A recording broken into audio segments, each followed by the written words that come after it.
为了孩子，我也不想离婚，但在一起的时候，他就不好好过日子，吵架了，永远不知道他错在哪儿，这样过日子怎么复婚？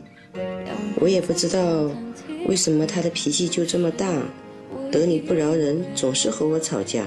他和他家人总是联合起来对付我，我觉得我就是个外人，他就会帮着家里人说话。能互婚当然是好，可他总是对我家人意见很大，总觉得我妈不好好照顾孩子，我也不知道该不该复婚。有请这对嘉宾，有请。郭先生38岁，来自黑龙江，配送员，有请郭先生。姚女士40岁，来自重庆，私营业主，有请姚女士，有请。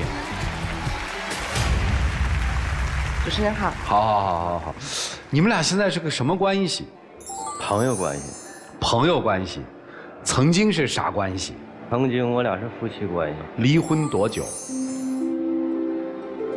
1年呢？啊？你们这朋友是我们理解的朋友啊，还是那种离了婚之后不离家的朋友啊？离婚没有离家，因为我家有个孩子，已经2岁多了。我们作为妈妈的，就是希望给孩子一个完整的家。今天吧，我来这里的目的就是希望各位就是老师和专家跟我指点一下。你们俩还有一个2岁多的孩子，一个东北的，一个重庆的，那么大老远，你们俩是怎么碰在一起结的婚的呢？当时我们认识的时候，我是在山东啊，他是在重庆。我们认识在网络，我就坐飞机过去看着他，彼此的吧都产生的印象都挺好。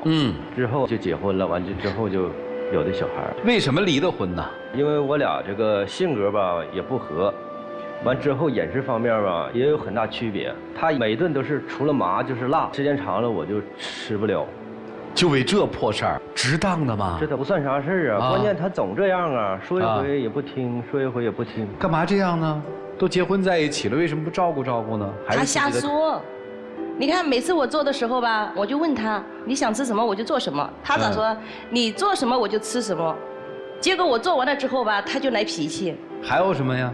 再一个就是气候方面，夏天那个重庆那个地方比较热，都是40度。冬天还比较冷，我就先给空调打开一下，在屋里挺冷的，穿棉袄都有点冷，他就把空调就关了。我说你关它干什么？他说开这么久多浪费电呢。因为这事我俩也吵起过。你说我那时候怀着孩子还上着班，他来了之后吧，就说想创业，我们就去搞了一个油烟机清洗。后边到了7月份的时候就开始热了，我们重庆，他就不去了。就成天在家里待着，天天待在家里吹空调。不是什么时候像你说成天在家里待着了的？那不人家也是在干活吗？那实在没有活了，那你就待个1天2天的。到你这块就成天待着了。那是1天2天的吗？根本就不是。那我待几天呢？真的就待那么1、2个月，就成天的开。你说能不来气吗？怀着孩子，本来孩子生下来又要用钱，对不对？本来家庭嘛，父母双方条件都不好啊，那你就好好挣呗他倒好，我适应不了你们重庆的气候，夏天太热了。下雨的时候不出门，那你说这东西你自己不跑业务，那谁给你找啊？是不是？那能不吵架吗？就在女方的心里，可能那段时间男方的工作并不积极，或者说他没有看到男方在为他和孩子去奔。对，你是很委屈的，是吧？